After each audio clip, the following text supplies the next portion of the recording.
গরম ভাতের সঙ্গে নিজের জন্য বানানো ইলিশ মাছটা শাশুড়ি ডাস্টবিনে ফেলে দিয়েছিল, কারণ উনি মাছের গন্ধ সহ্য করতে পারেন না। আর আমার স্বামী বলেছিল আমি নাকি ইচ্ছে করেই সবাইকে বিরক্ত করার জন্য মাছ রান্না করেছি। সেদিন রাতের খাবার টেবিলে ছেড়ে আমি নিজের ঘরে চলে গিয়েছিলাম, কিন্তু পরদিন আমি যা করেছিলাম তাতে ওরা বারবার আফসোস করেছিল আগের রাতের আচরণের জন্য। রাতের খাবারের টেবিলে হঠাৎ করে আমার স্বামী রায়ান চামচটা জোরে থালায় আঘাত করলো। টং করে একটা শব্দ হতেই সবাই চুপ হয়ে গেল। রায়ান ভ্রু কুঁচকে আমার দিকে তাকিয়ে বলল, তুমি কি কিছুই বোঝো না? মাছ রান্না করতেই হবে। তুমি তো জানো আমার মা মাছের গন্ধ সহ্য করতে পারেন না। আমি তখন ওর বাটিতে ডাল তুলে দিচ্ছিলাম, হাতটা মাছ আকাশেই থেমে গেল। শান্ত গলায় বললাম, টেবিলে 8টা পদ আছে রায়ান, সবার জন্য আলাদা আলাদা খাবার করেছি। সে ঠোঁট বাঁকিয়ে বলল, এই একটা পদ কম হলেই বা কি ক্ষতি হতো? এই বাড়ির কেউ মাছ পছন্দ করে না, তারপর তুমি জোর করে রান্না করেছো। কাকে বিরক্ত করতে চাও? আমি ওর চোখের দিকে তাকিয়ে বললাম, কাউকে না, আমি নিজের জন্য রান্না করেছি। অনেকদিন মাছ খাই না তো, আমার খুব খেতে ইচ্ছে করছিল। এতক্ষণ চুপ করে থাকা আমার শাশুড়ি সালেহা বেগম এমন ভাবে তাকালেন যেন আমি টেবিলে খাবার না বিষ রেখেছি। গলাটা শুকিয়ে গেল আমার, তবুও নিজেকে সামলে বললাম, আজ আমার জন্মদিন।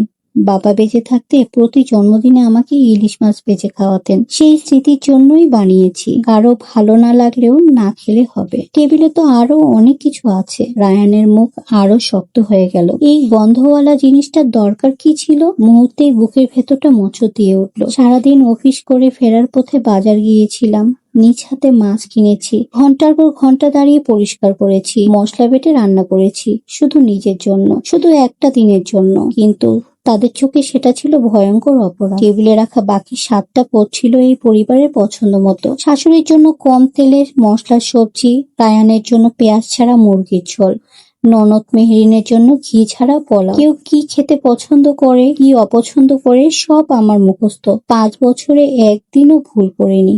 কিন্তু আমার পছন্দের একটা খাবারও কি এই বাড়িতে জায়গা পাবে না? হঠাৎ সালেহা বেগম চেয়ার ঠেলে উঠে দাঁড়ালেন। কোনো কথা না বলেই মাছের প্লেটটা হাতে তুলে নিলেন। আমি সঙ্গে সঙ্গে উঠে পড়লাম, আম্মা প্লেটটা নামিয়ে রাখুন। তিনি শুনলেন না, সোজা রান্নাঘরের দিকে চলে গেলেন। আমি পেছনে পেছনে গেলাম, আর পরের মুহূর্তেই আমার চোখের সামনে পুরো মাছ ডাস্টবিনে ফেলে দিলেন। মনে হলো কেউ আমার বুকের ভেতরটা ছিঁড়ে ফেললো। আমি নিঃশ্বাস নিতে ভুলে গেলাম। ননদ মেহরিন নাক চেপে ধরে হেসে বলল, কিভাবে এখন কাঁদবেন নাকি? 5 বছর হয়ে গেছে এ বাড়িতে এসেছেন, তারপরও গ্রামের বাড়ির অভ্যাসগুলো ছাড়তে পারলেন না। কথাগুলো কানে ঢুকতেই মাথার ভেতর ঝাঁঝালো শব্দ উঠল। আমি কিছু বলতে চাচ্ছিলাম, কিন্তু ঠিক তখনই মনে পড়লো 5 বছর আগের একটি দিন।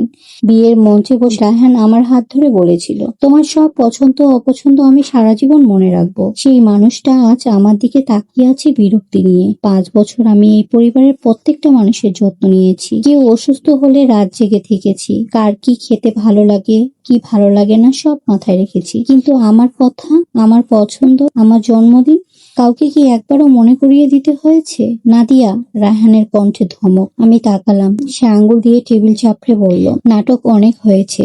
কাল মেহেরিনের বরের পরিবার আসবে। আমি চাই না কেউ তোমার এই মুখ দেখে অস্বস্তি বোধ করুক। আজ রাতেই রান্নাঘর গুছিয়ে ফেলো, আর কাল সকালে বাজার থেকে সবকিছু নিয়ে আসবে। আমি ধীরে ধীরে অ্যাপ্রনটা খুলে চেয়ারের পেছনে রাখলাম, তারপর শান্ত গলায় বললাম, তোমরা নিজেরাই বাজার করবে। ঘরের ভেতর নিস্তব্ধতা নেমে এলো। শাশুড়ি অবিশ্বাসের চোখে তাকালেন। কি বললে? আজ থেকে আমি এই বাড়িতে আর রান্না করব না।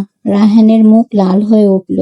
আবার বলো তো? আমি এবার সরাসরি ওর চোখে চোখ রাখলাম। আমি আর রান্না করব না। মেহেরিন সঙ্গে সঙ্গে হেসে উঠল। শুনেছেন ভাইয়া, ভাবি আমাদের খাবার নিয়েও ব্ল্যাকমেল করছে। তারপর ঠোঁট বাঁকিয়ে বলল, মা অসুস্থ, তবুও উনাকে দাঁড়িয়ে রান্না করতে হবে, আর ভাবি আরাম করে ঘুমাবে। আমি আর একটা কথাও বললাম না। চুপচাপ নিজের ঘরের দিকে হাঁটলাম। আর ঠিক আগ মুহূর্তে শুনলাম সালেহা বেগম বলছেন, মানুষকে যতই ভালোবাসো, কিছু মানুষ কোনোদিন কৃতজ্ঞ হয় না। কথাটা শুনে বুকের ভেতর কেমন যেন হেসে উঠল। কারণ 5 বছর ধরে কৃতজ্ঞতা কাকে বলে সেটা আমি খুঁজে পাইনি।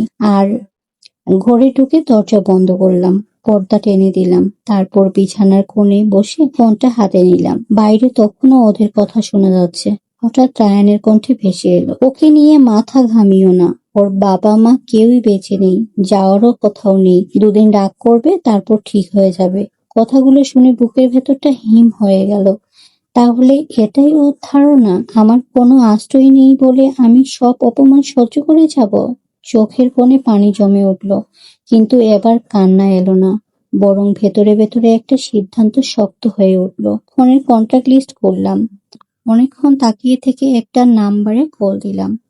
ওপাশ থেকে রিসিভ হতেই আমি ধীরে ধীরে বললাম, আপনারা কাল সকালেই চলে আসবেন, আমি রাজি। কথাটা বলেই ফোন কেটে দিলাম।